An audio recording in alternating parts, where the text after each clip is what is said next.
Here's the inside of the filter, where the sand lives. Sand should be nice and flexible and clean after we've done that backwash. However, as you can see, it is just full of disgusting lumps of greasy yuck.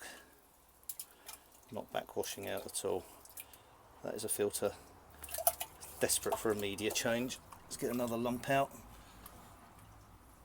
Get some from the edge.